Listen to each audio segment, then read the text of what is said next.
नाट्य तरंग। नाट्य तरंग कार्यक्रम में आइए आज सुनते हैं नाटक जो बोए सो काटे।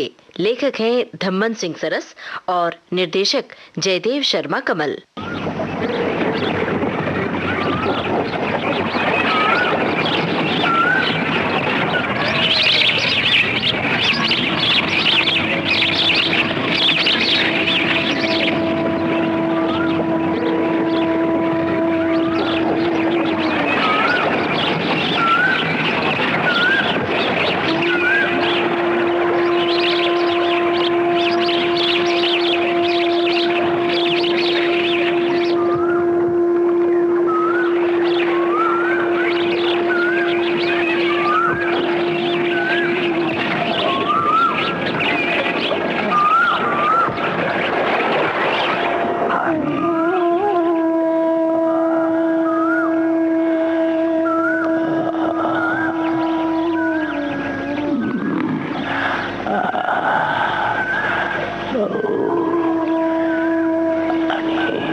लेकिन क्या उससे बहू, लेकिन बेचारी रात दिन बड़ी सेवा कर। अरे भैया, कहीं कोई कुछ कराए तो नहीं दिया? भगवान जाने। किसी का क्या दोष, जैसी करनी वैसी भरनी।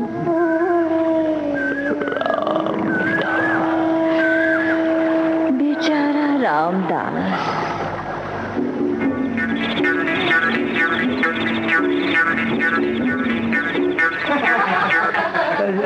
जोहार मालिक। आओ आओ रामदास, क्या बात है? मालिक मालिक। अरे भाई कुछ बोलो भी तो। मालिक, आपकी बिटिया का ब्याह है।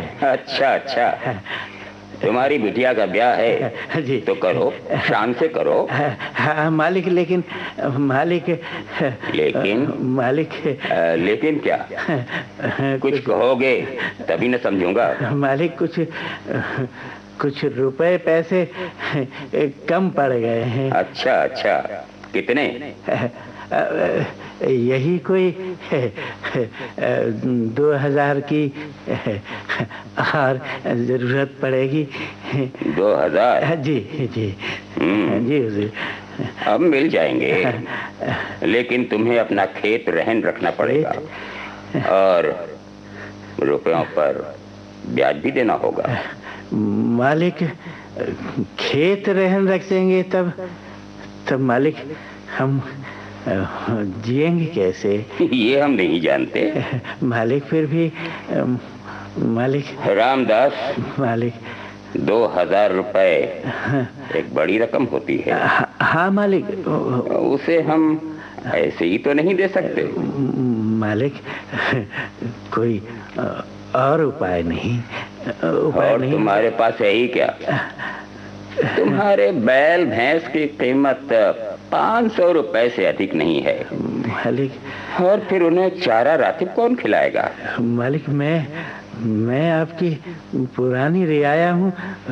कुछ तो सोचिए मेरे लिए। सोच लिया है रामदास।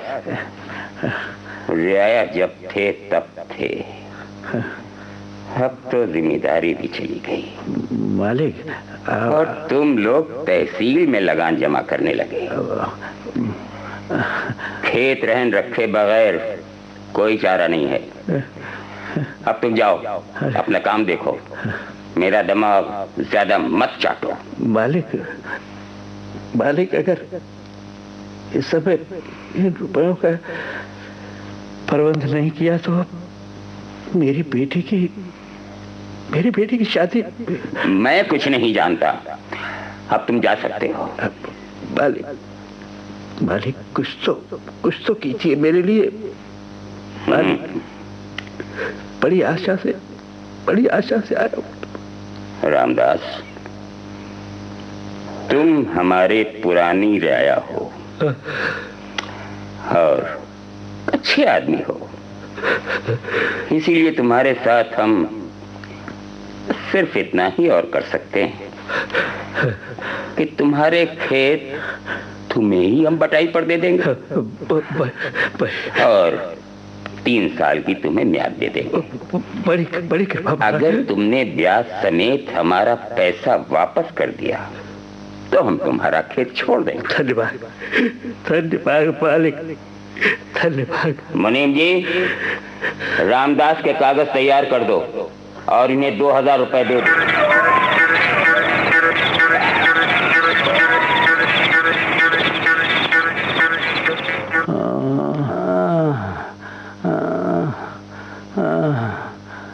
राधे बेटा। बप्पा।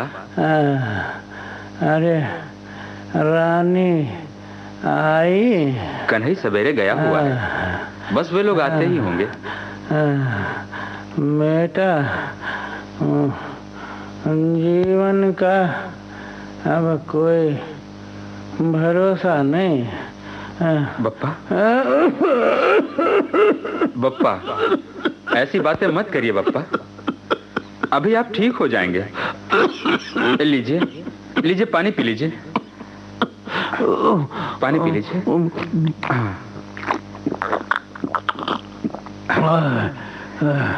बप्पा, मैं नहीं समझ पाता कि आप इतनी चिंता क्यों करते हैं।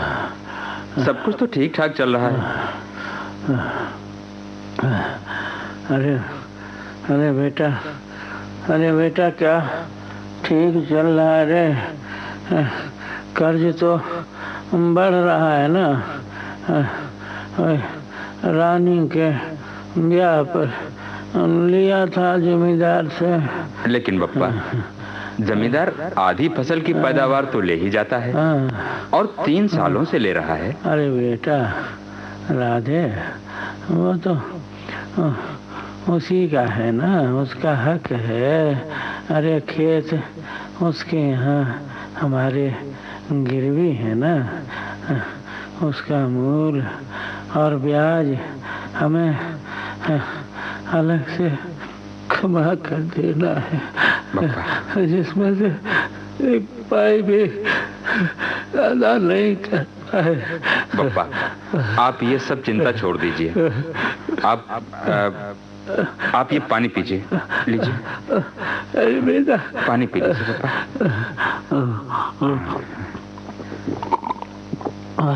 बस बप्पा, मैं कुछ और मेहनत करूंगा और अगली साल से उनका कर्जे का पैसा अलग से चुकाना शुरू कर दूंगा। लेकिन बप्पा, आप भगवान के लिए उसकी चिंता करना छोड़ दीजिए ना। अच्छा, तो शायद ठीक ही कहता है। बप्पा, मैं वैद्य से आपकी दवा ले आऊं। अच्छा, ले आ दवा।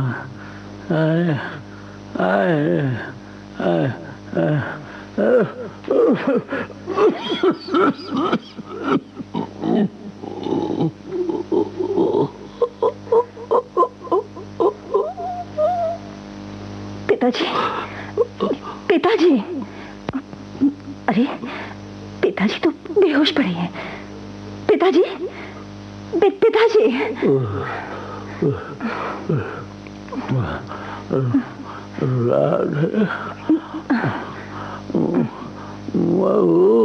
जी पिताजी। राधे कहाँ है? वो आपकी दवा लेने गए हैं, बस आते ही होंगे। मेरा समय आ गया है पिताजी, लेकिन ये राधे और इंतजार करा रहा है। पिताजी। बप्पा, बप्पा, बप्पा। पिताजी। हाँ बप्पा। आ गया बेटा तू? हाँ पप्पा, मैं आ गया पप्पा। कहाँ गया था? दवाई ले गया था पप्पा। मैं दवाइयाँ ले आया, वैद्य से दवाई ले आया। अरे बेटा, अब तो समय आ गया। अच्छा, अब हम चलते हैं पप्पा। बेटा। पिताजी। बेटा, जमींदार का कर्जा चुका देना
जोहार मालिक। तुम आ गए राधे? जी सरकार, हुक्म करें सरकार। राधे, तुम्हें हमने इसलिए बुलाया है कि 5 साल पूरे हो गए और तुमने अपने बप्पा का कर्ज अभी तक नहीं चुकाया है। मालिक, हर साल आधी फसल और ऊपर से 200 रुपया आपके यहाँ जमा तो करता हूँ। इससे कुछ नहीं होगा। खेत हमारा है, इसीलिए आधी पैदावार तो हमारी है ही, और तुम्हारे ऊपर 240 रुपया सालाना ब्याज है। तुम तो हमें साल के साल पूरा ब्याज भी नहीं अदा करते। मालिक, मालिक, ये तो कोई हिसाब नहीं हुआ मालिक। क्या बकते हो? मालिक, मालिक मेरे साथ कुछ तो न्याय करे मालिक। हो गया न्याय। हम अपना खेत तुमसे अलग करते हैं और तुम्हें अपने बप्पा का कर्ज चुकाने के लिए हमारे यहाँ नौकरी करनी पड़ेगी, समझे? तुम्हारी आधी तनख्वाह कर्ज में जमा होती रहेगी और आधी तुम्हें महीने के महीने दी जाया करेगी। कर्ज तो मैं चुकाऊंगा ही मालिक। वो खेत कभी हमारा था मालिक। उसे पटाई पर अभी हमारे ही पास रहने दीजिए। आपकी परबस्ती है मालिक, गरीब पर कुछ तो दया कीजिए। बकवास बंद करो और तुरंत यहाँ से चले जाओ। कल से हमारे खेतों पर काम करने जाना है, समझे? मालिक, वो जाता है या मार कर निकलवाऊं? हरिया! जाता हूँ मालिक।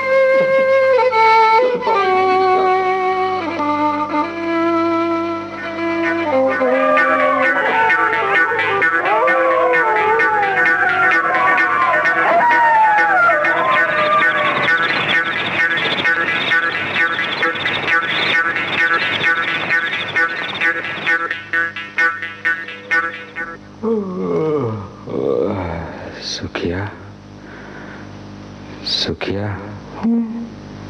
मेरे पास आओ। नहीं। क्या नाराज हो? नहीं तो। तब फिर नींद नहीं आ रही है। मुंह ढककर सोने की कोशिश करो, नींद आ जाएगी। तुम मेरे पास आओ तभी सो पाऊंगा। मैं नहीं आऊंगी। आखिर क्यों नहीं आओगी? नहीं आऊंगी। ना आने की कोई तो वजह होगी। जैसे कुछ जानते ही नहीं। ढोलक बजा बजा कर बताऊं क्या? मैं कुछ नहीं जानता। तो जान लो, मेरे पाँव भारी हैं। भाई, मुझसे ये पहेलियां न बुझाओ। मैं तुम्हारी बात का मतलब समझा नहीं। सादा अनाड़ी मत बनो। सच सुखिया, मेरी समझ में कुछ नहीं आया। तो सुन लो, मैं तुम्हारे बच्चे की माँ बनने वाली हूँ। ये तो बड़ी अच्छी बात है, बड़ी अच्छी बात है। खाक अच्छी बात है। कोई इंतजाम न पानी, बाप बनने के लिए हुलस उठे। क्या इंतजाम करना है? पहले तो रानी जीजी को बुला कर लाओ और फिर रुपए पैसे का बंदोबस्त करो। रानी को तो कल ही बुला लाऊंगा और मालिक से कुछ पैसे भी मांग लूंगा। मालिक से पैसे मांगने में मेरी पैदा होने वाली संतान भी गिरवी रख जाएगी। सो तो है, क्या कोई और उपाय नहीं हो सकता? सुखिया, सोचो ना कोई उपाय। मैं क्या सोचूं? तुम तो ये समझते हो जैसे दुनिया भर की अकल औरतों के ही हिस्से में आ पड़ी हो। ऐसा तो नहीं सोचता, लेकिन इतना जानता हूँ कि आड़े वक्त में औरतों की अकल बड़े काम की साबित होती है। मालिकों की जी हजूरी करते करते तुम्हें चापलूसी करना खूब आ गया है। नहीं, ऐसी बात नहीं है सुखिया। मैं इस मुसीबत से छुटकारा पाना चाहता हूँ। तब तो एक ही उपाय है इसका। कौन सा सुखिया? हम लोग गांव छोड़कर शहर भाग चलें। वहाँ मेरा एक चचेरा भाई है, वहाँ जरूर कोई ना कोई काम मिल जाएगा तुम्हें। लेकिन घर का क्या होगा? जो होगा होता रहेगा। अभी तो ताला डालकर चलेंगे। शहर से कभी फुर्सत पाएंगे तो इसे भी देख जाया करेंगे। लेकिन जमींदार के डर के मारे मेरी तो हिम्मत नहीं पड़ेगी।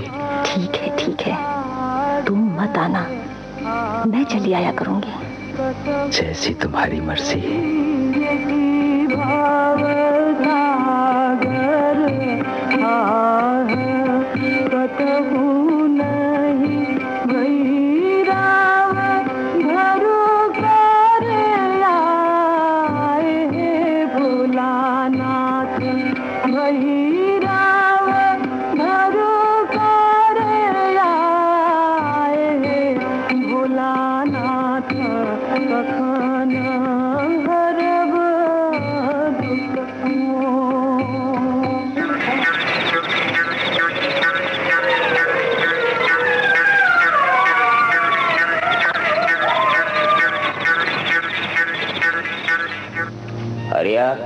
जी सरकार।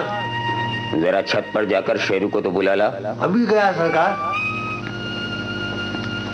जी पिताजी। शेरा बेटा, तुम तो देख ही रहे हो, एक एक कर सारे नौकर गांव छोड़कर भाग गए। ये हरिया बचा है, इससे खेती बाड़ी का काम होने से रहा। घर के छोटे मोटे काम करवा लो इससे, या फिर रात की चौकीदारी। पिताजी, जमाना एकदम बदल गया। अपना गांव तो वीरान सा लगने लगा है। बस 2-4 बूढ़े लोग खांसते खखारते रह गए हैं। अब तो लगता है खेतों पर स्वयं हल लेकर जाना पड़ेगा। पिताजी, अगर आप हुक्म दें तो एक ट्रैक्टर खरीद लेते हैं। मैं उससे अपने खेत जोतूंगा, बोऊंगा और सिंचाई के लिए 2 ट्यूबवेल बोर करा लेते हैं। एक पास वाले खेतों के लिए और दूसरा दूर वालों के लिए। शेरू बेटा, एकदम सही सोचा है तुमने। अपने पास जमीन भी काफी है। सब साले छोड़ छाड़ कर शहर भाग गए। लेकिन पिताजी, उनकी जमीन अपनी कैसे हो गई? शेरू बेटा, वो हमारे यहाँ पहले से गिरवी रखी थी। पिताजी, लेकिन इतनी अधिक जमीन का बंदोबस्त कैसे हो पाएगा? बेटा, जब ट्रैक्टर और ट्यूबवेल का सहारा मिलेगा तो सब संभल जाएगा। ठीक है पिताजी, मैं कोशिश करूंगा।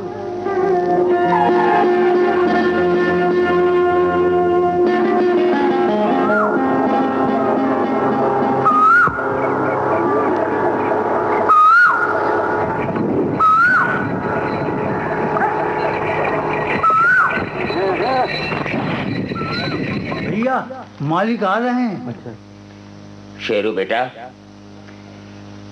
बेटा तुम्हारी मेहनत का फल है अपनी ये हरी भरी खेती। तुमने घर के गिरते हुई साख बचा ली। पिताजी, सब आपके आशीर्वाद की महिमा है। लेकिन पिताजी, अपने पास खेती काफी दूर दूर तक हो गई है। अकेले संभाल पाना कठिन हो रहा है। पास के गांव से कुछ मजदूर खोजना, शायद मिल जाए। अपने यहाँ तो दूसरे सबके सब भाग गए। कल सवेरे जाऊंगा पिताजी। अच्छा पिताजी, अब चलूं, थोड़ा आराम कर लूं।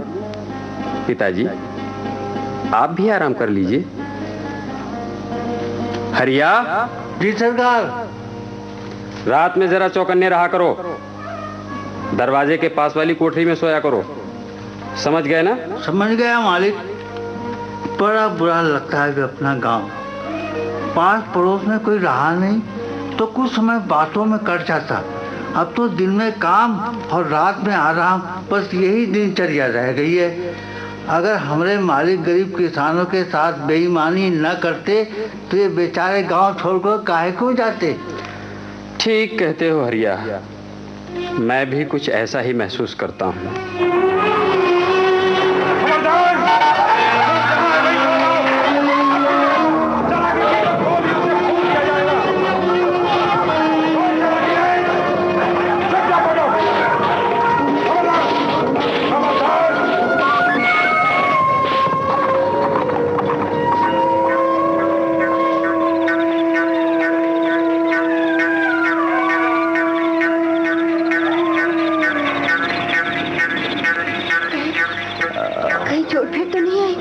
भगवान की कृपा से हम लोग साफ साफ बच गए। पता नहीं डाकू में से किसी को गोली लगी या नहीं। भगवान की बड़ी लंबी बाहें होती हैं। आज हम लोग बाल बाल बच गए। मालिक, एक बात कहूँ, बुरा तो नहीं मानोगे?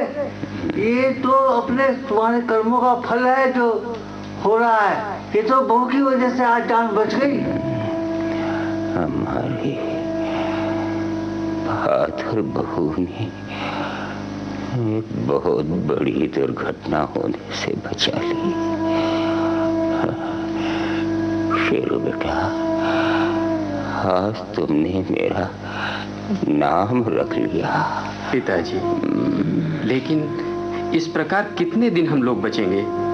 ये चोर डाकू तो कभी भी आ सकते हैं। तिमंजिले मकान पर बिना किसी रोक टोक के चढ़ाए। वो तो रमा थी, उसी ने मुझे मेरे आगे डटकर खड़ी हो गई और मुझे डाकुओं पर गोली चलाने का मौका मिल गया। पिताजी, अब तो आपको कुछ सोचना चाहिए। शेर बेटा, मैं समझा नहीं बेटा। अपने पास पड़ोस को फिर से बसाना जरूरी हो गया है पिताजी। आप लोगों को दिए गए ऋण और उसके ब्याज भूल जाइए। उनके खेत छोड़ दीजिए और उनके कागजात उन्हें वापस कर दीजिए और उन्हें उनके घरों में रहने के लिए वापस बुलवाइए। नहीं तो ये बढ़ता हुआ वीरान एक दिन हमें भी वीरान करके छोड़ेगा। आज किस प्रकार जान बची है ये तो बस हम और रमा ही जानते हैं। अच्छा, लीजिए, दवा पी लीजिए।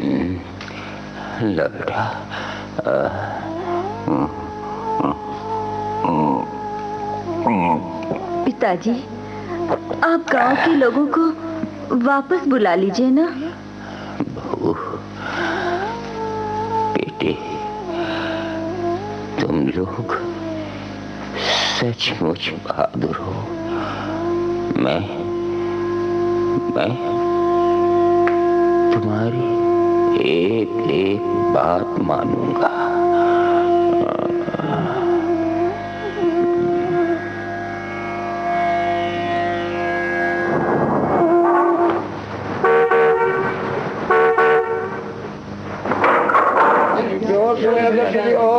गणनायक करिवर बदन करहु अनुग्रह सोय बुद्धिराज सुगुण सदन। राधे लाल जी, हम तुम्हारे काम से बहुत खुश हैं। तुम्हारे पगार में आज से 100 रुपया महीना का बढ़ोतरी करते हैं। आप महान हैं सेठ जी।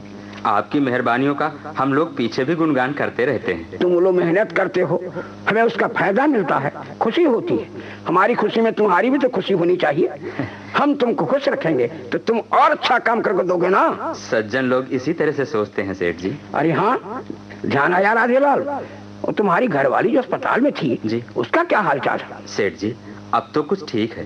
डॉक्टर कह रहे हैं कि उसे यहाँ की आबहवा माफिक नहीं पड़ रही है और कहते हैं कि उनका वो जलवायु परिवर्तन जरूरी है। तो एक आध हफ्ते की छुट्टी ले लो और उसे कहीं अच्छी जलवायु के स्थान पर घुमा लाओ। मालिक की बातें, इस तरह के चौंचले कहीं हम गरीबों के लिए होते हैं मालिक। ये घूमना फिरना तो बड़े लोगों को ही शोभा देता है। मालिक, मुझे अस्पताल जाना है। अच्छा, आज डॉक्टर सुखिया को अस्पताल से छुट्टी दे देंगे। अच्छा, चलता हूँ मालिक। राम राम। राम राम राम राम। देखो, कोई जरूरत हो तो बताना। जरूर।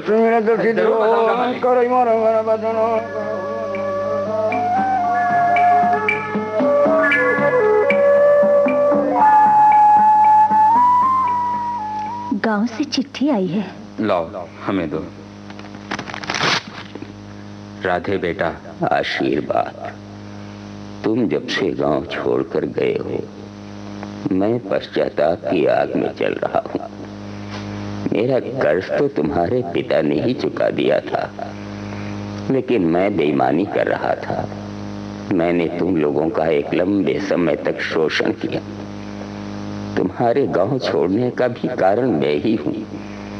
मैं बहुत बड़ा पापी और अपराधी हूँ। कभी तुमसे ठीक से बोला तक नहीं, और तुम्हें इंसान न समझने की भूल हमेशा करता रहा।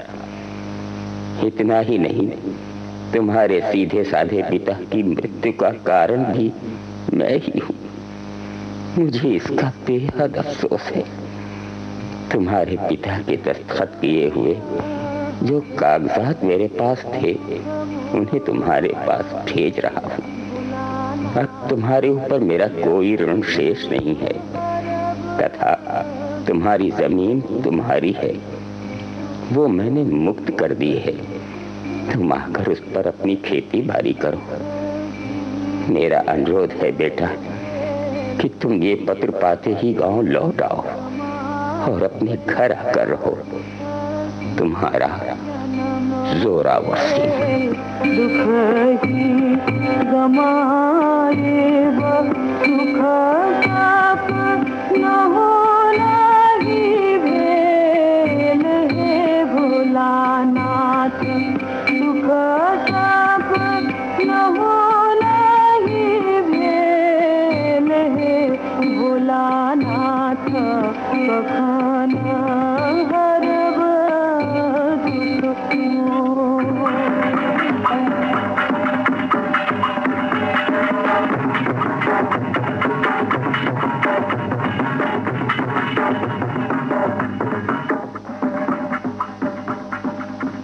जो बोए सो काटे।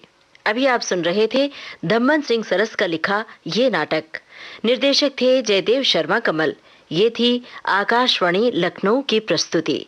अब आज का नाट्य तरंग कार्यक्रम समाप्त होता है।